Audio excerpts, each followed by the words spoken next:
இந்த படத்தில் நீங்கள் திருப்பதி கோவிந்தாவை கிண்டல் பண்ணியிருக்கீங்கன்னு சேலத்தில் வந்து நிறைய வக்கீல்கள் வந்து புகார் கொடுத்துருக்காங்க. ஒரு கோர்ட்டு சொல்கிறதா நம்ம செய்ய முடியும், போகிறவங்க வரவங்க சொல்கிறதெல்லாம் நம்ம கேட்டு எதுவும் செய்ய முடியாது. ரொம்ப சண்டை ஆகிடுச்சா டக்குன்னு என்ன பண்ணுவேன்னா ஒரு 2 நாள் ஈஷாக்கு போயிடுவேன். உடனே ஃபோன் அடிப்பான், அங்கே அடிச்சிட்டு இல்லை சத்குருட்ட காசு வாங்கி கொடு அப்படின்வான். ஏய் அவர்கிட்ட எப்பறம் காசு வாங்கி தர முடியும். நீங்கள் மறுபடியும் காமெடியனாகவும் படம் வந்து நடிக்கணும் அப்படின்ட்டு அந்த ரிக்வெஸ்ட்டை எவ்வளோ தூரத்துக்கு நீங்கள் எடுத்துக்கிட்டு இருக்கீங்க?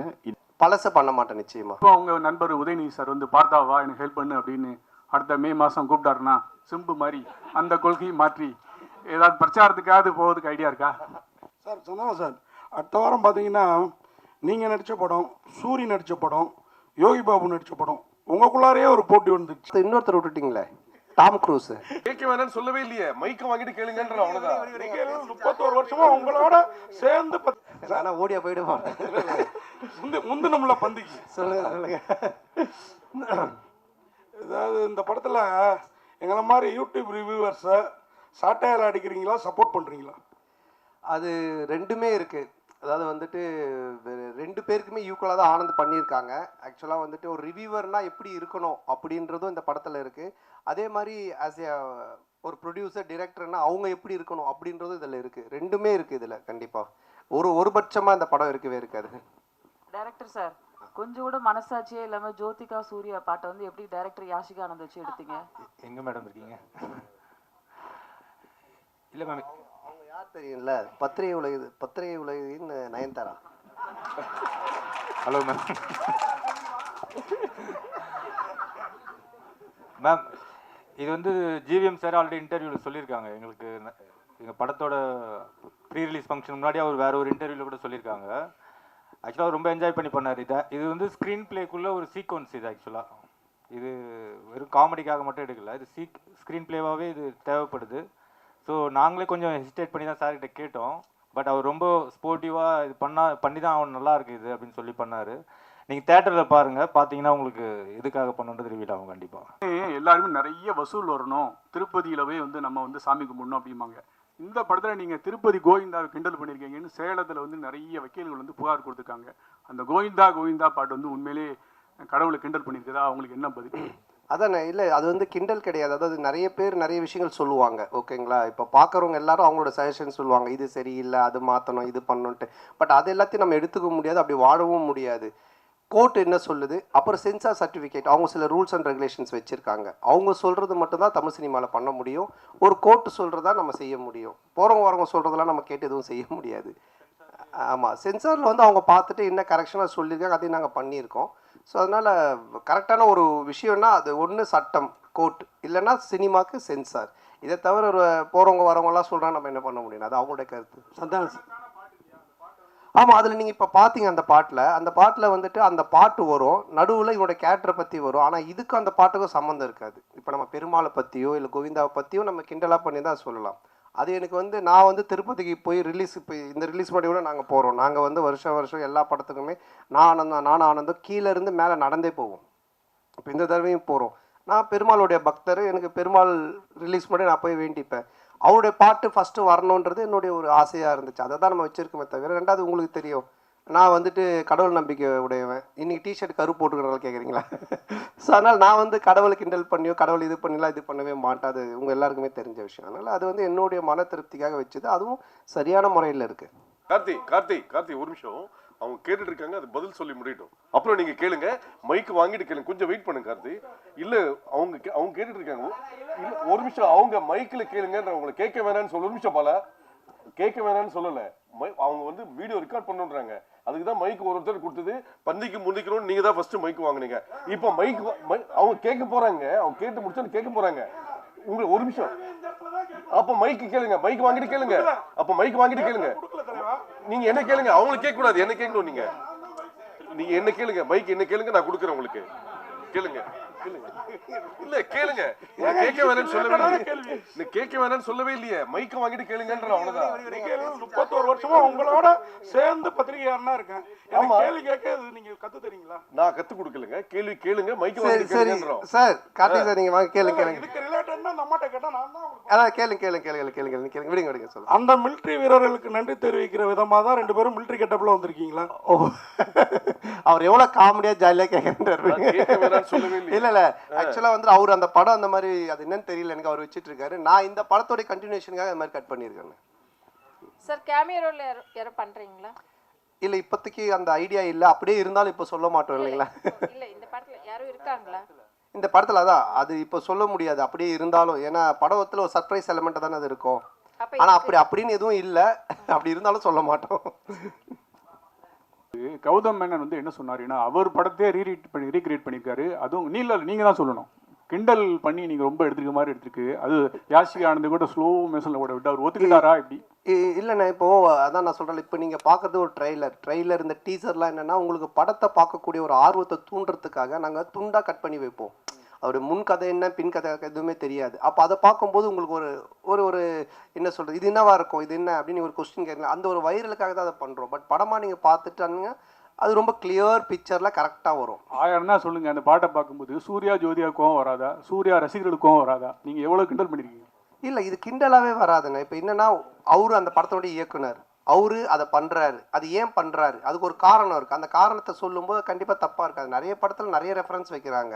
அது கரெக்டாக அந்த கதையோட ஒத்து வந்தால் ஓகே. திடீர்னு துண்டா சும்மா வெறுப்பேற்றதுக்காக வச்சோன்னா தப்பாக இருக்கும். அண்ணா உங்களுக்கு வந்து ஆர்யாவை ரொம்ப பிடிக்கும். இப்போ ப்ரொடியூசராக நல்லா பிடிச்சிருக்கா, நண்பராக பிடிச்சிருக்கா? ஆர்யாவையா? இல்லை ரெண்டுமே தான். ஏன்னா நண்பனாக இருந்ததுனால தான் அந்த ப்ரொடியூசராக மாதிரி 2 பேருமே வந்துட்டு என்ன சொல்கிறது, ப்ரொடியூசராக இருக்கும்போது சில நேரத்தில் சண்டை வரும், நண்பனாக இருக்கும்போது சண்டை வராது. அடிக்கடி கோச்சுப்பான். அது மாதிரி வந்துட்டு இது நான் சொன்ன இது மாதிரி பண்ணவே இல்லை, இது பாரு இப்படி ஆயிடுச்சுன்னு. ஃபஸ்ட் டே ஷூட்டிங்கே கால் பண்ணி நான் வந்து உனக்கு காமெடி சூப்பர் ஸ்டார் நான் சும்மா தான் பேர் வச்சேன், நீ நிஜமாலே பண்ணிகிட்டு இருக்க அப்படின்னா. ஏன் என்னென்ன வேட்டியன் ஷூட்டிங்கில் எவ்வளோ செலவு தெரியுமா அப்படின்னா, தெரியாத மச்சான் இவ்வளோ செலவு அப்படின்னா. நம்ம ஷூட்டிங்கில் எவ்வளோ செலவு தெரியுமா, எவ்வளோன்னா அதே செலவு, அதே 200 பேர், அதே இது. நான் உனக்கு காமெடி சூப்பர் ஸ்டார் பேர் வச்சா சூப்பர் ஸ்டாருக்கு இவ்வளோ நீ செலவு பண்ணுவியா அப்படின்னு சொல்லி கோச்சிக்கிட்டான். அப்புறம் நான் சொன்னேன் இல்லை மச்சா இது மாதிரி இதெல்லாம் தேவைப்படுது அப்படின்னு. அதுக்கப்புறமா ரொம்ப சண்டை ஆகிடுச்சேன். டக்குன்னு என்ன பண்ணுவேன்னா ஒரு 2 நாள் ஈஷாக்கு போயிடுவேன். உடனே ஃபோன் அடிப்பான், அங்கே அடிச்சிட்டு இல்லை சத்குருட்ட காசு வாங்கி கொடு அப்படின்வான். அவர் பேப்பரா காசு வாங்கி தர முடியும்னு, நீ அங்கே தானே போகிற, எனக்கு காசு வாங்கி கொடுத்துட்டு போ, அவர் பேர் போட்டு ப்ரொடியூசர் அப்படின்வான். சரி மச்சா வந்து. ஸோ ப்ரொடியூசர் ஆகும் மாதிரி இடி சண்டை வரும், நண்பனாக இருக்கும்போது எதுவுமே இருக்காது, ஃபுல்லாக ஜாலியாக தான். ஆமாம் கொஞ்சம் அடிக்கடி நடக்கும். சார் போன மேடையில் அவங்கள கடவுளாக பார்த்து காலில் விழுந்தாரு கூல் சுரேஷ். இந்த படத்தில் இருக்கிறாரா? காணும். இல்லை இந்த படத்தில் இல்லை, கடவுளை கொஞ்சம் அவருக்கு தரிசனத்தை கொஞ்சம் தள்ளி வச்சிருக்கோம். சார் இங்கே சொல்லுங்க. ஒரு பாட்டில் வந்து பார்த்தீங்கன்னா படம் போட்டு 1 மணி நேரம் கழிச்சு வர்றாங்க, ஓசி டிக்கெட்டில் வராங்கன்னு சொல்றீங்களா, அது யாரை சொல்கிறீங்க? இல்லை இப்போது நிறைய பேர் வந்துட்டு பார்த்தீங்கன்னா பப்ளிக்கில் வந்துட்டு இஷ்யூ பண்ணுறாங்க, ஏதோ ஒரு டிக்கெட்ஸ் கொடுக்குறாங்க, இல்லை ஃபேன் ஷோ போடுறாங்களா, ஏதோ ஒன்று பண்ணுறாங்கன்னு வச்சுக்கலாம். அதில் கும்பலில் சில பேர் வராங்க, வந்துட்டு அவங்கெல்லாம் சில விஷயங்கள்லாம் பேசுகிறாங்க. அது வந்துட்டு நாளைக்கு பார்த்தீங்கன்னா வைரல் ஆகுது. அது நிறைய என்ன சொல்கிறது ரிவ்யூஸ் ஷோஸில் நீங்கள் பார்த்தீங்கன்னா இருக்கும். ஸோ இப்போ இதை வந்துட்டு வைரலாக நிறைய பேர் பேசுகிறாங்க, கமெண்ட்ஸில் சொல்கிறாங்க, இவன் ஓசி டிக்கெட்டில் வந்தவன்பா, இவன் பார் லேட் அண்ட் டாச், இதெல்லாம் வந்து கமெண்ட்ஸில் வர்றது. அது எல்லாத்தையும் எடுத்து தான் அந்த லிரிக்கெல்லாம் கெளுத்தி எழுதுனது. ஸோ எழுதும்போது எனக்கு நல்லா இருந்துச்சு, நாங்கள் கேட்டோம், இதெல்லாம் லைவில் இருக்குன்னா சரி ஓகே பண்ணிட்டோம். ஏன்னா நீங்கள் இந்த படத்தில் எப்படி ஓசி டிக்கெட் வாங்கி படம் பார்க்குறீங்களா இல்லை தேட்டரில் போய் வாங்கி படம் பார்க்குறீங்களா? நான் கொஞ்சம் ஓசி டிக்கெட் தான், ஏன்னா ரிவ்யூ பண்ணுறோம் இல்லைங்களா, அப்போ ரிவ்யூ பண்ணும்போது எங்களுக்கு ஒரு ஷோ போடுவாங்க, அப்போ போவோம். அதனால தான் என்ன வச்சு அதை கலாச்சி பண்ணியிருக்காங்க. ஆனால் சந்தண்ணே இந்த வருஷம் பார்த்தீங்கன்னா உங்களுக்கு அதிகமாக உங்கள் நட்பு சைடில் வந்து இழப்புகள் 2 இழப்புகள், சேஷன்னா இன்னொன்று ஆண்டனி. ஸோ இந்த படத்தில் சேஷ் இருந்தால் எப்படி இருந்திருக்கும்? ஏன்னா இப்போ இல்லை. ஸோ ஒருவேளை சேஷுக்கான ஏதாவது சீக்வன்ஸ் ஏதாவது வச்சுருந்தீங்களா? அது இல்லாமல் டிடின்ற இதுக்கு வழக்கம் போயிட்டுருக்கு. இல்லை இருக்குது, அதாவது வந்து எங்கள் டீம் எல்லாருக்குமே தான் நாங்கள் எழுதுவோம், அதில் இருந்துச்சு. ஆனால் பட்டு காலத்தின் இது அவர் இல்லை. பட் எல்லாருக்குமே எங்கள் டீமில் எல்லாருமே வச்சு தான் எழுதுவோம்.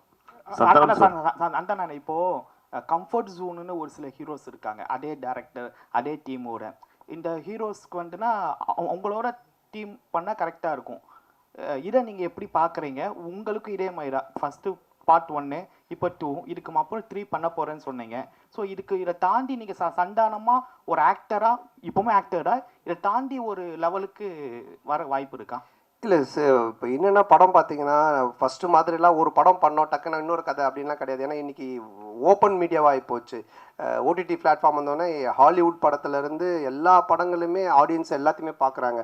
ஸோ ஒரு டைரக்டரோட ட்ராவல் பண்ணி ஒன்று சிங்க் ஆகி ஒன்று வந்து செட் ஆகிறதுக்கு மினிமம் ஒரு 2-3 படம் ஆகுது. அதனால தான் டக்கு டக்குன்னு மாற்றி போக முடியல. ஏன்னா என்னுடைய சிங்க் அவருக்கு தெரியணும், அவருடைய சிங்க் எனக்கு தெரியணும். அதுக்காக தான் அந்த மாதிரி ட்ராவல் பண்ணுறமே தவிர மற்றபடி. சந்தனம் சார் இங்கே தான் திருப்பி ரைட் ஹியர்.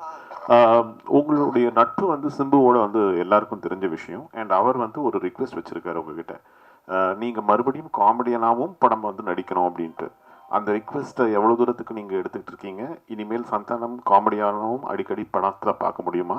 ஏன்னா உங்களுக்குன்னு ஒரு ஃபேன் பேஸ் இருக்குது, அந்த ஃபேன் பேஸ் நீங்கள் மறுபடியும் காமெடியன் ரோல்ஸும் பண்ணணும்னு எதிர்பார்க்குறாங்க. இல்லை அதுதான், இப்போ காமெடி ரோல்னால் நீங்கள் ஃபஸ்ட்டு பார்த்த சந்தானத்தை பார்க்க முடியாது நிச்சயமாக. அந்த மாதிரி ஒரு சந்தானம் இருக்காது. ஏன்னா அது இப்போவே ஆடியன்ஸுக்கு டிவியில் நிறைய ஷோஸில் நிறைய ஆதித்யா சேனல் சிரிப்பெல்லாம் பார்த்துட்டாங்க, நீங்களும் யூடியூப்பில் நிறைய பார்த்துருக்கீங்க. ஸோ புதுசாக ஒன்று பண்ணணும், அது எப்படி டிசைன் பண்ணி பண்ணணுன்றதை நானும் யோசிச்சுக்கிட்டு இருக்கேன். அண்டு எல்லா படத்துலையும் என்னால் பண்ணுவேனான்னு எனக்கு தெரியல. ஏன்னா எனக்கு ஆல்ரெடி கமிட் ஆகி ஹீரோவாக பண்ணக்கூடிய அட்வான்ஸ் கொடுத்து ஒரு 3-4 பேர் ஆல்ரெடி வெயிட்டிங்கில் இருக்காங்க. ஸோ அதுவும் நான் பண்ணணும். இப்போ அதுவே நான் ஒரு படத்தை திருப்பியும் அவங்களுக்கு ரிட்டர்ன் பண்ணிட்டு தான் எஸ்டிஆருக்காக அதை பண்ணுறேன். அவருக்கு அதை என்ன மாதிரி பண்ண முடியுன்றதை நான் இப்போ டிசைன் பண்ணிகிட்டு இருக்கோம். அதுக்கப்புறம் ஆர்யாவோட ஒரு கமிட்மெண்ட் இருக்குது. நான் வடக்குப்பட்டி ராமசாமிலே சொன்னேன் ஆர்யாவோட நான் பண்ணோம் அப்படின்ட்டு. ஸோ அந்த கமிட்மெண்ட்டும் போயிட்டுருக்கு. ஸோ அதுக்கும் பேசிகிட்டு இருந்தோம். பட் இவன் எப்போ பண்ணுவான்னு தெரியல. இவங்கிட்ட அப்படின்னா ஆர்யா கியூபுக்கே 1 week ஆச்சு தான் அனுப்புனா அப்படின்னு சொன்னேன். ஸோ ஆனந்தம் ஒரு லைன் ஒன்று எழுதியிருக்கான் எங்கள் 2 பேரை வச்சு. அதில் ஒரு கேரக்டர் ஒன்று பண்ணலான் இருக்கோம். ஸோ பண்ணுவேன் கண்டிப்பாக. ஆனால் நிறைய பண்ணுவேனான்னு தெரியாது, பழசை பண்ண மாட்டேன் நிச்சயமா. ஆனால் இந்த கொஸ்டினோட தொடர்ச்சி தான் இது.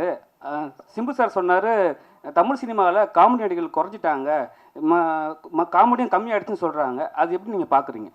அவர் சொன்னதுக்கு என்ன வந்து பார்க்குறீங்க, நான் எப்படி சொல்ல? இல்லை, ஏன்னா அவர் உங்களை வச்சு தான் சொன்னார். நீங்களாம் வந்து ஆக்டர் ஆகி போயிட்டீங்க, ஹீரோ ஆகி போயிட்டீங்க, ஸோ வந்து தமிழ் சினிமாவில் காமெடி கம்மியாகிடுச்சுன்னு சொன்னார். இல்லை, என்கிட்ட அவர் பர்சனலாக சொல்ல வாங்க, பப்ளிக்காக எல்லார்கிட்டையும் சொன்னார். அப்போ நீங்கள் நடிக்க வாங்கன்னு கூப்பிட்டாரு, நான் அதுக்கு எஸ்ன்னு சொன்னேன். அதை நான் எப்படி சொல்ல முடியும்? ஆரியா சார், சார்பட்டா பயங்கர ஹிட்டு, பிளாக் பஸ்டர், செகண்டும் வரப்போகுதுன்றாங்க. அதில் நீங்கள் இருக்கீங்களா, இல்லை அடுத்த படத்துக்கு ப்ரொடியூசராக களத்தில் இறங்க போகிறீங்களா சந்தானம் சாரை வச்சு? இல்லை, இப்போ சார்பட்டா வந்து ஆகஸ்ட்லேருந்து ஷூட்டிங், இப்போ பார்ட் 2. இப்போ வந்து வேட்டுவோம் ரஞ்சித் சார் அந்த படம் ஷூட்டிங் போயிட்டுருக்கு. ஸோ கண்டிப்பாக அது ஆகஸ்ட்லேருந்து பார்ட் 2 ஸ்டார்ட் பண்ணுறோம். சார் நீங்கள் ப்ரொடியூஸ் பண்ணதுக்கப்புறம் சந்தானம் சார் நீங்கள் சொன்ன மாதிரி கேட்க ஆரம்பிச்சாரா, இல்லை அவர் சொல்கிறது நீங்கள் கேட்க ஆரம்பிச்சிங்களா? ஏன்னா பாட்லேயே சொல்லியிருப்பாரு. இந்த படம் பொறுத்த வரைக்கும் என்ன, ப்ரொடியூசர்னு பேர் தான், பண்ணதெல்லாம் இவர் தான். ஏன்னா நான் சொன்னல, ஃபஸ்ட் டே ஷூட்டிங் போய் அந்த செலவு லிஸ்ட் எடுத்து பார்த்தேன். டேய், உண்மையான கப்பலில் ஷூட் பண்ணாலும் இவ்வளோ செலவாகுதுடா அப்படின்னு சொன்னேன். பட் நான் அதாவது சொன்ன மாதிரி இந்த படம் அப்படி எடுத்திருந்தா தான், இப்போ நீங்கள் அந்த குவாலிட்டியாக எடுத்திருந்தா தான் அது அதோட அவுட்புட்டு தேவைப்படுது.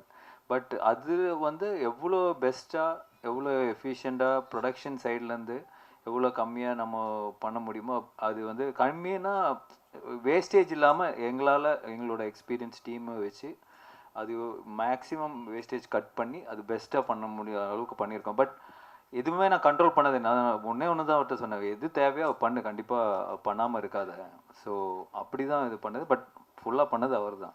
சந்தானம் சார், நீங்கள் காமெடி வெளிப்படத்தில் பண்ண மாட்டேன் அப்படின்னீங்க, சிம்புவோட நட்புக்காக இப்போ காமெடி போடுவீங்க. அதுமாரி பழைய ப்ரெஸ் மீட்டில் சொன்னீங்க நான் வந்து அரசியல் பக்கமே போக மாட்டேன் அப்படின்னு.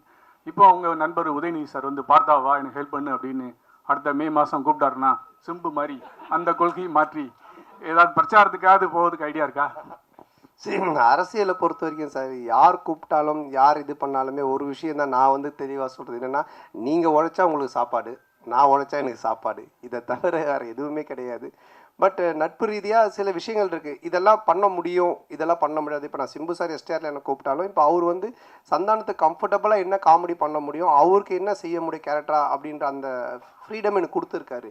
அதையே பழசு அதையே பண்ணணும் அப்படின்னு அவர் எனக்கு ஃபோர்ஸ் பண்ணல, இல்லை அந்த மாதிரி ஒன்று சொல்லலை. அது மாதிரி உதய் சார் கூப்பிட்டாலும் அதுக்குன்னு சில எனக்கு இந்த கம்ஃபர்டபுள் ஓகே, இதை நான் பண்ண முடியும், நான் வந்து சொல்ல முடியும், இதெல்லாம் எனக்கு ஓகேனா நான் நிச்சயமாக போய் பண்ணுவேன். சார் சந்தானம் சார், அடுத்த வாரம் பார்த்தீங்கன்னா நீங்கள் நடித்த படம், சூரி நடித்த படம், யோகி பாபு நடித்த படம், உங்களுக்குள்ளாரையே ஒரு போட்டி வந்துடுச்சு. அது எப்படி பார்க்க? ஏன் மற்ற இன்னொருத்தர் விட்டுட்டிங்களே, டாம் க்ரூஸ், மிஷன் இம்பாசிபிள், அவரையும் சேர்த்துக்குங்க. ஏன் ஹாலிவுட்டுங்களை விட்டுட்டீங்க? அப்புறம் ஃபைனல் டெஸ்டினேஷன், அந்த ஹீரோ பேர் என்ன, ஹீரோயின் பேர் என்ன, பேர் தெரியல, அவங்களே சேர்த்துங்க. 5 பேர். நான் தமிழ்நாட்டை விட்டு தாண்டல, அதனால் தெரியல. ஸோ அதனால் எல்லாரையும் சேர்த்துங்க, மொத்தமாக எல்லோரும் காம்படிஷன்னால எத்தனை படம் வந்தாலும் ஓடும் சார், நல்லா இருந்துச்சுன்னா. சார் ஆர்யா சார், நீங்கள் இதில் ப்ரொடியூசராக மட்டும் ரோல் பண்ணுறீங்களா, இல்லை ஏதாவது ஒரு சின்ன கேமியோ ரோல்? இல்லை சார், இல்லை சார், ஒன்லி ப்ரொடியூசர் ரோல் மட்டும்தான். ஆனால் சந்தானண்ணே, என்னதான் படம் கஷ்டப்பட்டு எடுத்தாலும் ரிவ்யூவர் வந்துட்டு முதல் நாளே கிழிச்சு தொங்க விடுவாங்க. இதை எப்படி பார்க்குறீங்க? ஏன்னா ரொம்ப கஷ்டப்பட்டு தான் எடுக்கிறோம் எல்லாருமே. ஸோ ஏதாவது மிஸ்டேக் வரும். இல்லை, அதை பார்க்கறத விட உங்கள் 2 பேர் தான் நான் பார்க்குறேன். மாற்றி ஏதாவது ஒரு பிரச்சனை பண்ணுன்ட்டு இந்த இன்னிக்கேள்வி போய் இந்த இன்னிக்கேள்வி 2 பேர் பண்ணுறத நான் நல்லா பார்த்துக்கிட்டு இருக்கேன்.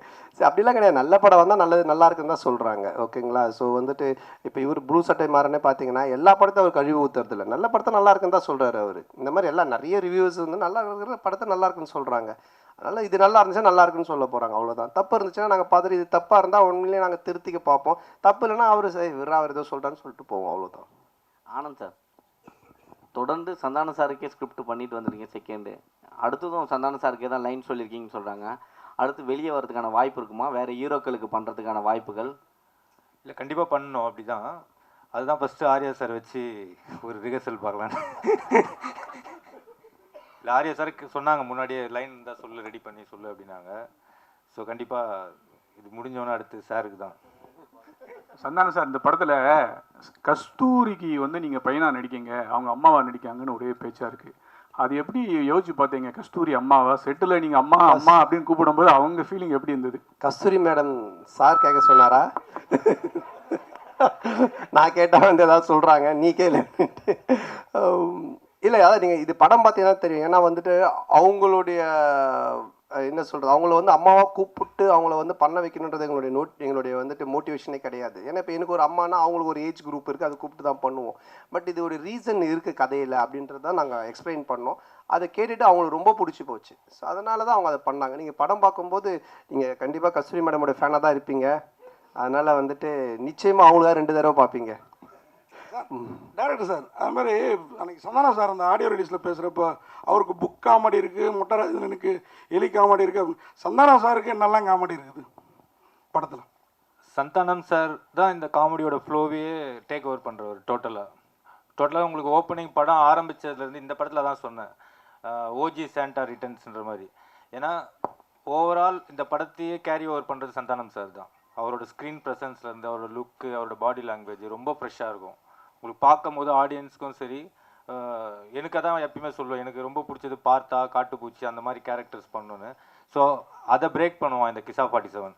கண்டிப்பாக என்ஜாய் பண்ணுவீங்க சார். சந்தானம் சார், இந்த டிடி பிரச்சனை உங்களை விட்டு போகவே மாட்டுது.